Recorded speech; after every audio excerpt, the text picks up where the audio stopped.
Assalamualaikum warahmatullahi wabarakatuh.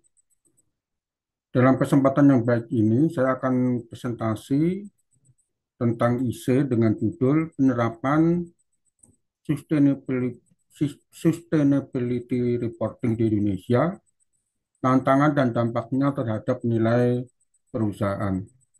Perkenalkan, saya Muhammad Ibnu Khaldun Rahmatullah, NIM 23030101017 dari program studi PJJ Akuntansi Universitas Siber Asia.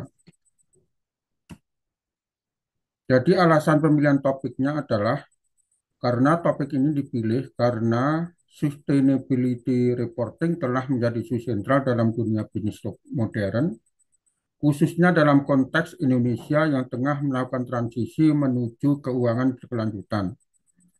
Sejak diberlakukannya POJK 51 garis miring 2017, pelaporan keberlanjutan bukan lagi pilihan, melainkan kewajiban bagi lembaga jasa keuangan dan emiten.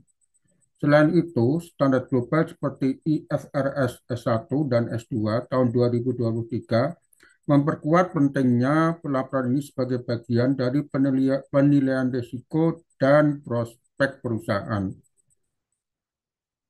Kemudian alasan yang ketiga adalah topik ini juga relevan karena terdapat dampak nyata terhadap nilai perusahaan baik dari sisi harga saham maupun persepsi investor. Dengan demikian, pemilihan topik ini sangat tepat untuk menganalisis dinamika regulasi, teori akuntansi, dan praktek koperasi kontemporer di Indonesia. Sedangkan isi dari isi ini, yang pertama yaitu terdiri dari pendahuluan. Di Indonesia, kewajiban pelaporan keberlanjutan secara legal dimulai dengan lahirnya POJK nomor 51 garis miring POJK titik 03 garis miring 2017 tentang penerapan keuangan berkelanjutan yang mengharuskan lembaga jasa keuangan, emiten, dan perusahaan publik menyusun laporan keberlanjutan.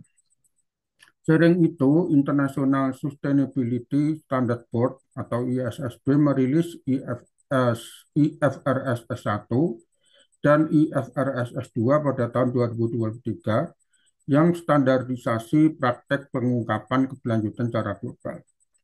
Isu krusial yang muncul adalah bagaimana penerapan sustainability reporting mempengaruhi nilai perusahaan di pasar modal Indonesia. Nilai perusahaan tercermin melalui parameter seperti harga saham, Tobin-Skew, dan price to book value dipengaruhi oleh persepsi pemangku kepentingan terhadap risiko dan peluang jangka panjang perusahaan. Pelaporan keberlanjutan diyakini dapat mengurangi asimetri informasi dan biaya keagenan sehingga berdampak positif pada valuasi di pasar. Namun, implementasi standar baru juga membawa tantangan teknis, biaya, dan konsistensi data. Bagian yang kedua dari isinya adalah kerangka teoritis dan regulasi. Sustainability reporting berakar pada stakeholder teori dan legitimasi teori. Nufriman tahun 1984 menyatakan bahwa perusahaan harus memperhitungkan kepentingan seluruh pelaku kepentingan untuk mempertahankan kinerja jangka panjang. Literatur empiris menunjukkan hubungan positif antara kualitas sustainability reporting dan nilai perusahaan. Dilanjutkan dengan tantangan implementasi sustainability reporting di Indonesia. Beberapa tantangan yang muncul adalah kualitas dan ketersediaan data. Secara empiris, pengukuran emisi gas rumah kaca, terutama skop 3, masih bergantung pada estimasi dan faktor konversi internasional yang belum sepenuhnya disesuaikan dengan konteks lokal. Biaya kepatuhan, penerapan sistem carbon accounting, pelatihan SDM, serta jasa asuransi independen meningkatkan beban operasional, khususnya bagi perusahaan berkapitalisasi menengah. Kapabilitas asuransi, jumlah akuntan bersertifikasi sustainability assurance di Indonesia masih terbatas, menyebabkan variasi kualitas verifikasi. Ketidaksinkronan standar, yaitu adanya keberagaman kerangka GR1, POJK 51, IFRS S-Series, kerap menimbulkan redundansi dan kebingungan pelapor. Kemudian dari sisi infrastruktur teknologi, banyak perusahaan belum memiliki enterprise reporting system terintegrasi untuk menangkap data ESG secara real time. Strategi mitigasi dan prospek masa depan terkait reporting, perusahaan di Indonesia dapat mengambil langkah proaktif untuk mengatasi tantangan tersebut, yaitu dengan melakukan digitalisasi proses pelaporan, implementasi platform berbasis blockchain untuk meningkatkan keterlambatan data, penguatan kapasitas SDM, yaitu dengan mengintegrasikan modul ESG dalam pelatihan akuntan dan auditor internal. Kolaborasi multi pihak, membentuk konsorsium data karbon nasional yang melibatkan OJK, BI, KLHK, dan lembaga riset. Yang ketiga, inovasi keuangan berkelanjutan, menerbitkan sustainability linked bonds dengan target kinerja ISG terukur. Kesimpulan, sustainability reporting di Indonesia telah berkembang pesat sejak diberlakukannya POJK 51 tahun 2017 dan diperkuat oleh adopsi IFRS S1 dan IFRS S2. Bukti empiris menunjukkan adanya korelasi positif antara kualitas pelaporan keberlanjutan dan peningkatan nilai perusahaan. Namun demikian, tantangan struktural berupa kualitas data, biaya kepatuhan, standar yang belum terharmonisasi masih perlu diatasi.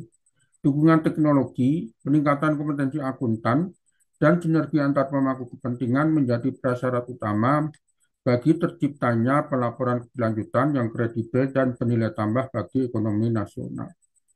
Beberapa referensinya adalah misalkan dari artikel yang berjudul A Review of Corporate Sustainability Reporting Research dari Journal of Cleaner Production. Kemudian dari buku Strategic Management Stakeholder Approach yang dikarang oleh Freeman tahun 1984. Kemudian juga artikel berjudul Pengaruh Sustainability Reporting terhadap nilai perusahaan di Indonesia yang dimuat dalam jurnal akuntansi dan keuangan yang ditulis oleh Hermawan, Nasih, dan Hariri, dan beberapa referensi lainnya.